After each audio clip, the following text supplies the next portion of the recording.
অজ্ঞানতিমিরান্ধস্য জ্ঞানাঞ্জলশলাকা চক্ষুरुन्मिलितं येन तस्मै শ্রীগুরবে নমঃ। হরে কৃষ্ণ, রাধে রাধে, জয় জয় শ্রী রাধে, জয় পরমারাধ্য শ্রী গুরুপাদ পদ্ম কি জয়। সপরিকর মহাপ্রভু শ্রী রাধা গোবিন্দ বনমালী জয় জয়। প্রিয় ভক্তবৃন্দ, দর্শক বন্ধু, আজকের আলোচনার প্রারম্ভে আমি আমার ইষ্টদেব গণেশ শ্রীপাদ পদ্মাসঙ্গ প্রণতি নিবেদন করে আপনাদের সকলকে আমি আমার আন্তরিক প্রীতি শুভেচ্ছা এবং পূজ্য পাদ পদ্মে সশ্রদ্ধ দণ্ডবত প্রণতি নিবেদন করে আজকে আমরা আলোচনা করব অতিমূর্ত চরিতাবলী। মহাজন মহাপুরুষদের অতিমূর্ত অলৌকিক লীলাকথা কিছু আমরা শ্রবণ করব।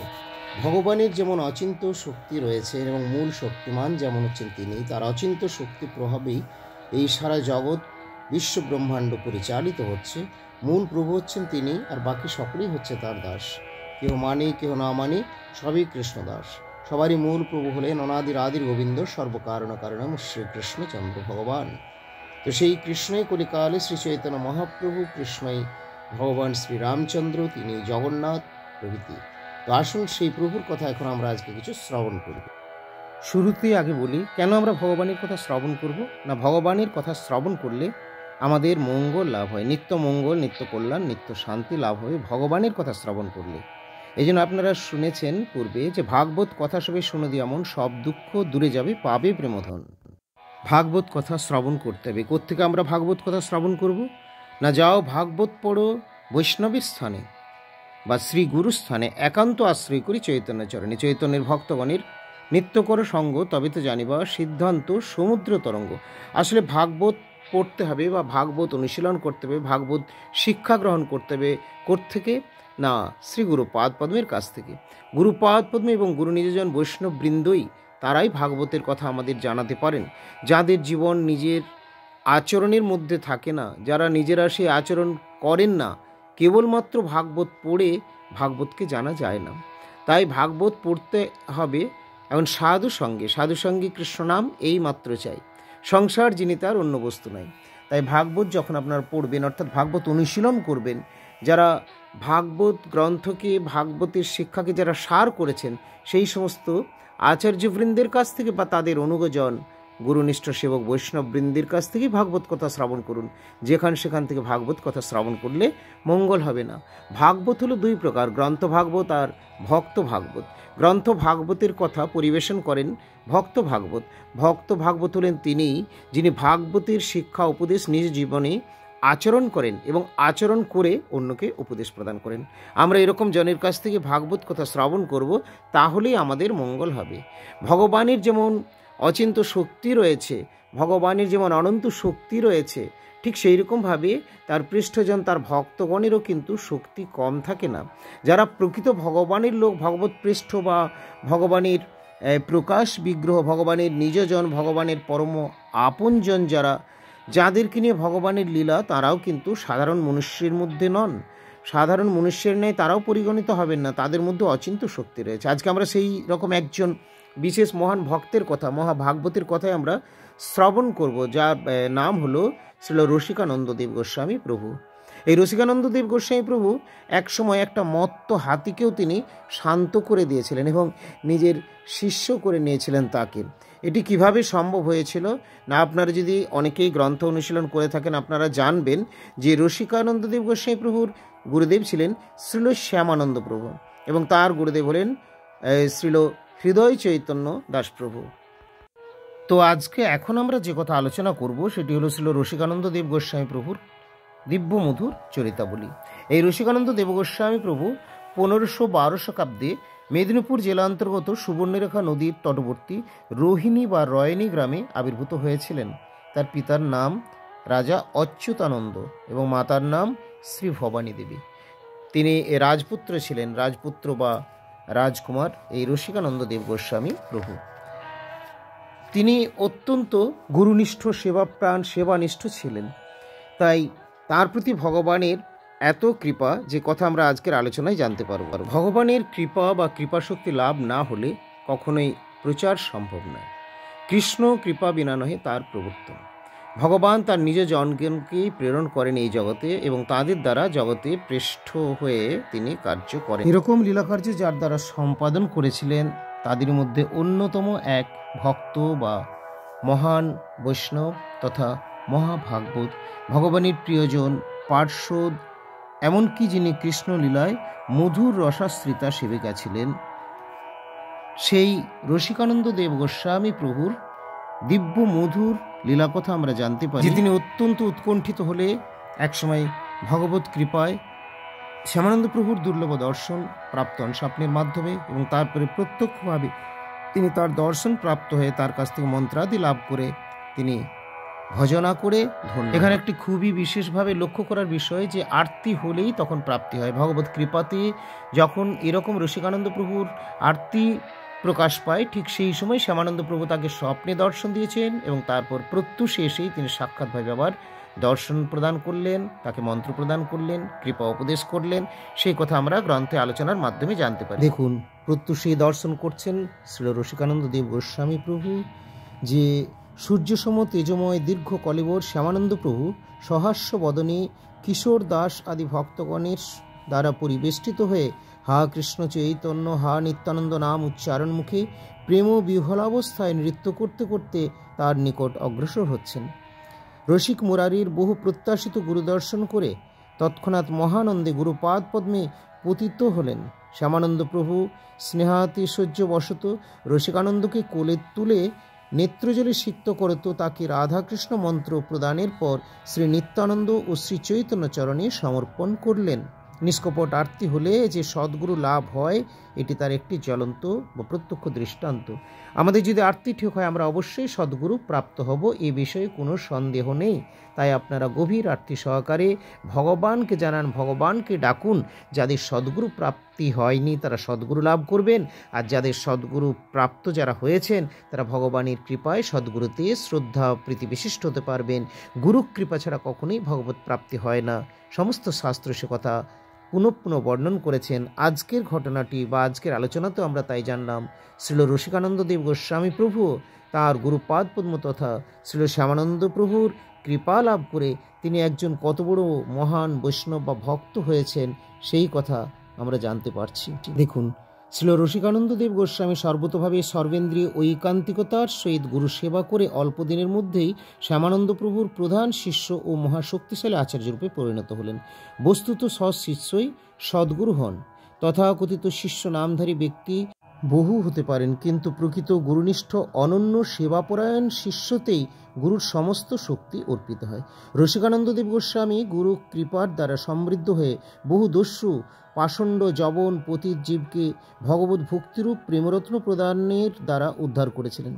একটি দুষ্ট যবন রসিক মুরারিকে জব্দ করবার জন্য মত্ত হস্তিকে তার নিকট প্রেরণ করেছিল, কিন্তু রসিক মুরারি প্রভু সেই মত্ত হস্তিকেও শিষ্য করেছিলেন, তাকে বিষ্ণু বৈষ্ণব সেবায় নিয়োজিত করেছিলেন।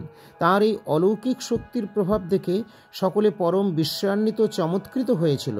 শ্যামানন্দ প্রভুর নিজারাধ্য গোপী বল্লভপুরের শ্রী গোবিন্দজির সেবায় তার প্রধান শিষ্য রসিকানন্দ দেব গোস্বামী প্রভুকেই প্রদান করেছিলেন। শ্রী গোপীবল্লভপুরে প্রেম বৃষ্টি কইলা শ্রী গোবিন্দ সেবা শ্রী রসিকে সমর্পিলা। রসিকানন্দের মহাপ্রভাব প্রচার কৃপা করি কইল দস্যু পাষণ্ডী উদ্ধার।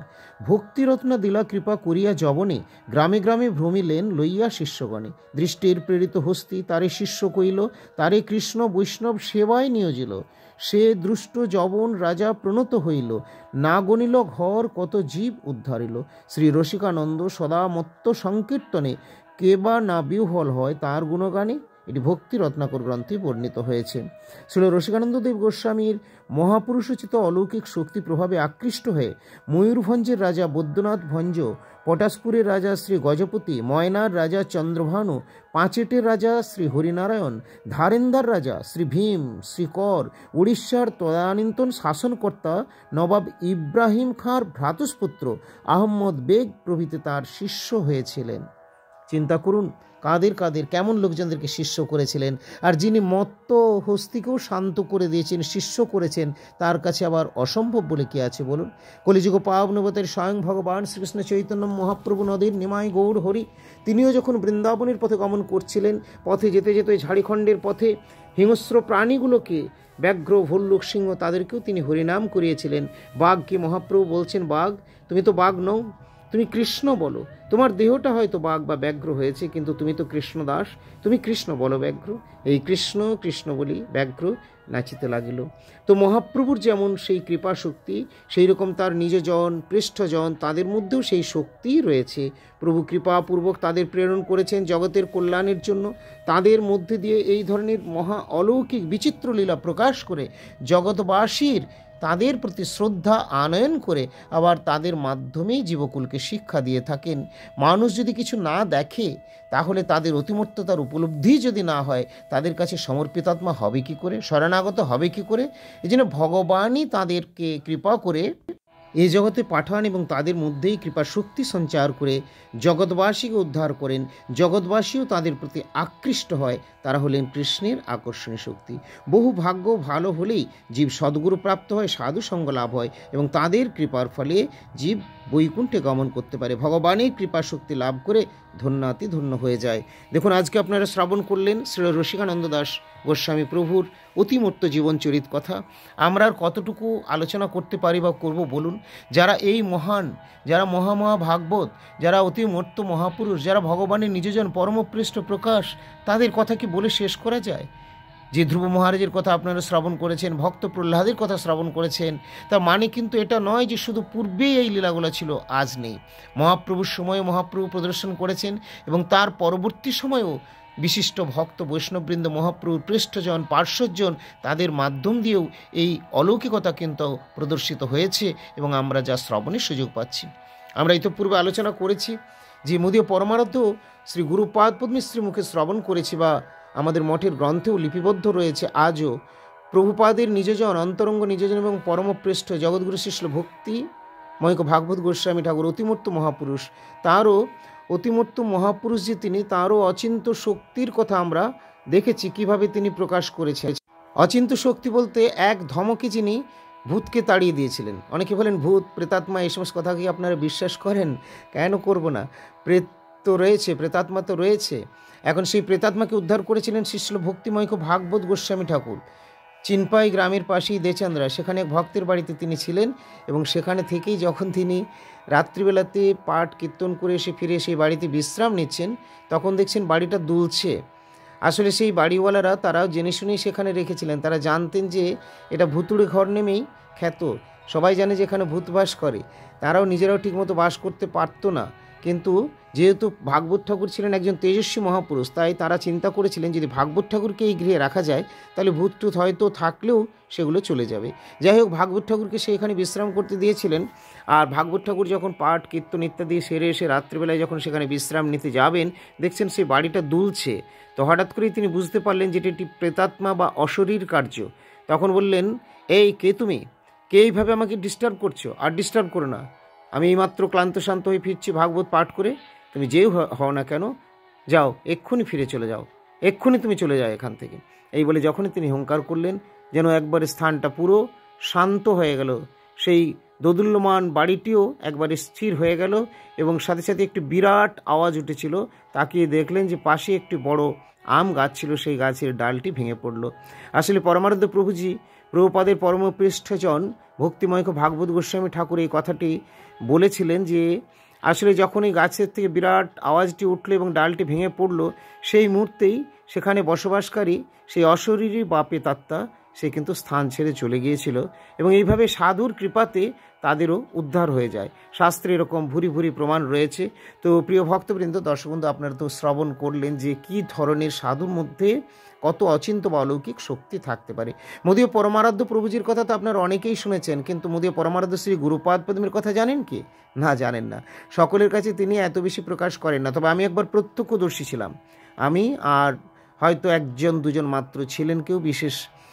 একটি সময় আমরা গাড়ি যোগে যাচ্ছি, ছোট্ট গাড়ি, একটা অ্যাম্বাসেডারের মধ্যে আমরা যাচ্ছি। মোদীয় পরমারাধ্য শ্রী গুরুপাদ পদ্ম তো রয়েছেন এবং সেই রকম আরেকটি বিশেষ ঘটনাকে কেন্দ্র করে আমাদের যাত্রা হচ্ছে। তো হঠাৎ করেই দেখা যায় যে মানে কোনো ভক্তের মধ্যে যেন এরকম একটা ব্যাপার হয়ে গেছে যে তার প্রতি কোনো একটা অশরীরী শক্তির আক্রমণ হয়েছে, এরকম পুরোপুরি একেবারে প্রমাণসহ মানে আমরা লক্ষ্য করছি। তো এমনই অবস্থা হয়ে দাঁড়িয়েছে যে প্রচণ্ড একটা ভয়াবহ ব্যাপার সেই তার মধ্যে দিয়ে, যার মধ্যে দিয়ে হয়েছে আর কি, তার বড় বড় চোখ করে বিরাট একটা আকার বা তার চেহারার একটা অন্যরকম ভাব নিয়ে যেন সে আক্রমণ করতে আসছে, এরকম ভাব। তো তার কথাবার্তা, গর্জন, এ সমস্ত শুনে সবাই স্থির থাকতে পারবে না, ভয় অস্থির হয়ে পড়বে। মোদীয় পরমারাধ্য শ্রী গুরুপাদ বেশ কিছুক্ষণ দেখেই তিনি যথাযথ কার্য করছিলেন, কিন্তু তারপরেই যখন খুব বাড়াবাড়ির দিকে জিনিসটা চলে যায়, তখন আমাকে পরমারাধ্য শ্রী গুরুপাদ বলেন, তুমি একটু ধরো। তো অন্য কেউ হলে হয়তো ভয় অস্থির হয়ে যেত, কিন্তু গুরুপাদ বলেছিলেন, তাই আমার ভয়টাই বলে কোনো কিছু আমার ছিলই না, কেননা সাথে আমার শ্রী গুরুপাদ আছেন। গুরুপাদ গাড়ি থেকে নেমে জাস্ট নিচে 1-2 সেকেন্ড বা 1 মিনিটের মতো হয়তো নেমে কিছু একটু কাজ করলেন, আর সাথে সাথে ফিরে এসে তারপরে তিনি আবার আমার কাছ থেকে সেই তাকে নিয়ে বা তিনি চেপে ধরলেন, কোনো একটি জিনিস কিছু স্পর্শ করালেন বা কোনো মন্ত্রতন্ত্র জপ করলেন, জানি না আমি সেটা তিনি কি করলেন। তো তারপরে দেখলাম মুহূর্তের মধ্যেই সেটা কিন্তু শান্ত হয়ে গেল। সেটা একটা এমনই ঘটনা ছিল, এ কথা আমি হয়তো ইতোপূর্বে এখনও কারো কাছে আলোচনা করিনি, এখানেই যে আজকে আমার স্মৃতিচারণা হচ্ছে। এমনই একটা ঘটনা ছিল যে সেই অশরীরী গাড়ি চলতে চলতে হয়তো একেবারে রাগ দেখিয়ে কটমট করে তাকিয়ে একেবারে বলে দিচ্ছে, গাড়ি তোমার চলবে না, বন্ধ হয়ে যাবে, এই দেখো গাড়ি বন্ধ। আর বলতে বলতেই কিছুক্ষণের মধ্যে গাড়ি কিন্তু বন্ধ হয়ে গেল।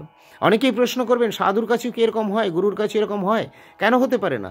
হতে তো পারে, কৃষ্ণের কাছেও তো পুতনা আসছে, কিন্তু পুতনাকে কিভাবে বধ করতে হয় বা করবে সেটা কৃষ্ণ জানেন। তো এই জন্য আমাদের চিন্তার কিছু নেই, সাধুর কাছে হতে পারে, সাধুর কাছে হবে না কেন, কিন্তু এটাই দেখার সাধুকে কিছু করতে পারে না। তাই যতই সেখানে তার প্রতাপ দেখাক না কেন, অন্য কেউ হলে হয়তো ভয় ভীত হয়ে যেত।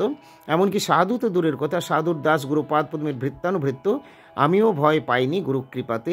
তো গুরুপাদ কিছুক্ষণের জন্য যখন আমাকে সেইভাবে ধরে রাখতে বলেছিলেন, কোনো কারণে জাপটে হয়তো ধরে রাখা হয়েছিল, তখন তার যে বিকট চেহারা আর বড় বড় চোখ, এই সমস্ত দেখলে দুর্বল চিত্ত অনেকেই হয়তো হার্টফেল করে ফেলবেন। কিন্তু কিছুক্ষণের জন্য যেহেতু আমার গুরুপাদ ছিল, তাই আমি ভয় ভীত হইনি। গুরুপাদ একটু পরেই এসে সাথে সাথেই তার কাছে কোনো একটি বিশেষ কিছু হয়তো জিনিস ছিল, সম্ভবত এটা আমার অনুমান, যে তার হয়তো গুরুপাদ প্রদত্ত কোনো কিছু জিনিস হবে, এবং সেইটি যখন তিনি সেখান থেকে নিয়ে এসে আবার স্পর্শ করিয়ে চেপে ধরলেন, তখন সাথে সাথেই সে একবারে পুরো শান্ত হয়ে গেল। তো এইভাবে আমরা নিজেও আমি প্রত্যক্ষ করেছি গুরু কৃপায়, যে হ্যাঁ, অশরীরী বা প্রেতাত্মার কীরকম ক্রিয়াকলাপ হতে পারে, তবে সাধুর কাছে কিছুই নয়।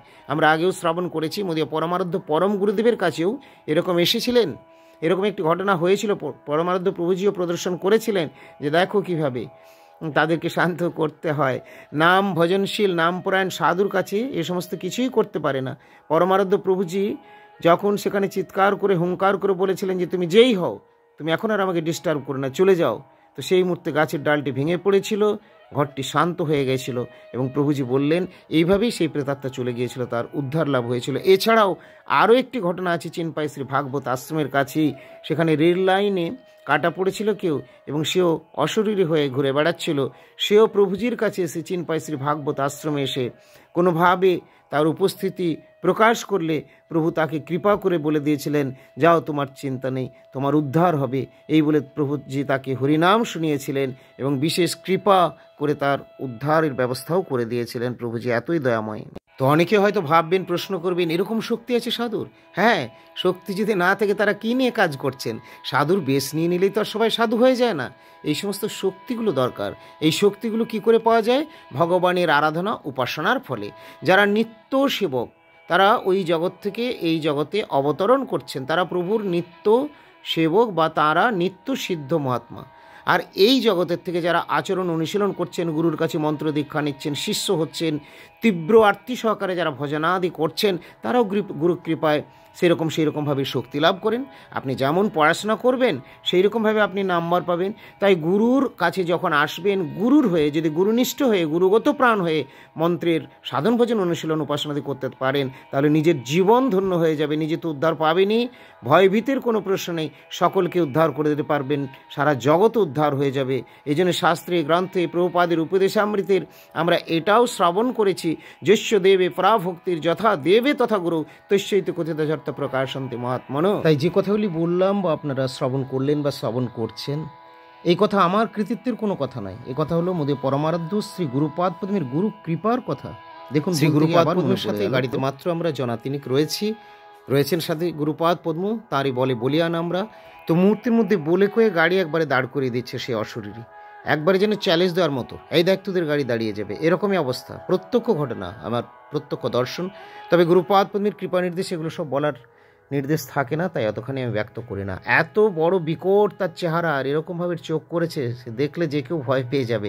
গুরুপাদ আমাকে কিছুক্ষণের জন্য ধরতে বললেন এবং নেমেই হয়তো তিনি একটা কিছু সম্ভবত করলেন, জানি না সেটা কি। তারপরেই পুনরায় এসে যখন তিনি আবার স্পর্শ করছেন, তখন পুরোপুরি শান্ত হয়ে যাচ্ছে। তো অনেকেই প্রশ্ন করবেন, সাধুগুরুর কাছেও কি এরকম হয়? হ্যাঁ, হবে না কেন? ভগবানের কাছে, কৃষ্ণের কাছে পুতনা আসছে, এখন সাধুর কাছেও আসে, বিভিন্ন রকম কারণেই হয়ে থাকে। তবে সাধুকে নিয়ে যা কিছু হয় সবই ভগবত লীলা। মুহূর্তের মধ্যেই দেখলাম একেবারে পুরোপুরি শান্ত হয়ে গেল, এবং সেই অবস্থাটা অন্য কেউ দুর্বল চিত্তে থাকলে তো হয়তো হার্টফেলই করতো। তবে গুরুকৃপাতে সব কিছুই আমরা গুরুপাদ পদ্মের বলেই বলিয়ান, গুরুদেবের কৃপা শক্তিতেই আমাদেরও দুর্বলতা সেভাবে আসেনি।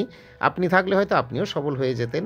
তো এরকমভাবেই গুরুপাদ পদ্মের অতিমূর্ততা, অলৌকিক চরিত্র আমরা বহু প্রত্যক্ষ করেছি। এছাড়াও আরও অনেক ঘটনা তার রয়েছে, অনেক।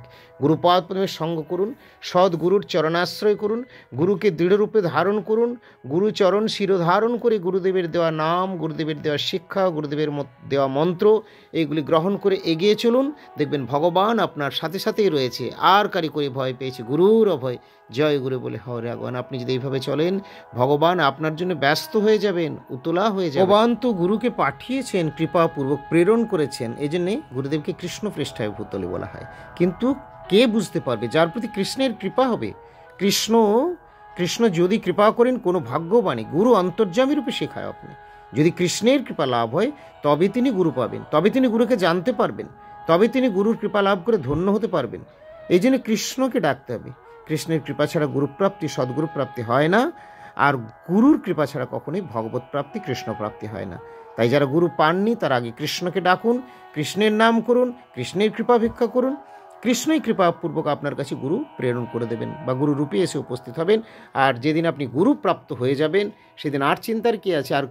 আর কারি করি ভয় পেয়েছে, গুরুর অভয়, জয় গুরু বলে হরে আগুন।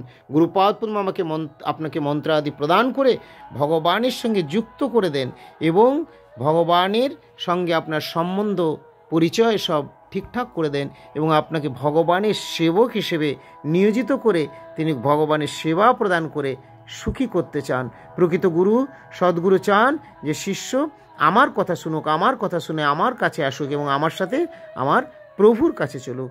রাধা কৃষ্ণ বলো, সঙ্গে চলো, এই মাত্র ভিক্ষা চায়। তারা অন্য কোনো কিছু চান না। তারা অবতরণ করেছেন, ঊর্ধ্ব জগৎ থেকে নিম্নে এসেছেন, এই জন্য তাদেরকে ভগবত অবতার বলা হয়। এবং তারা এই জগতে এসে ভগবানের কৃপার কথা, মহিমার কথা, অচিন্ত শক্তির কথা জানিয়ে ভগবত বিস্মৃত জীব আমাদেরকে ভগবানকে স্মৃতিপথে এনে দিয়ে, ভগবানের কথা মনে পড়িয়ে দিয়ে, ভগবানের লোভ লালসা জাগিয়ে দিয়ে, ভগবানের ভরসা বিশ্বাস দিয়ে ভগবানের কাছেই ফিরিয়ে নিয়ে যান।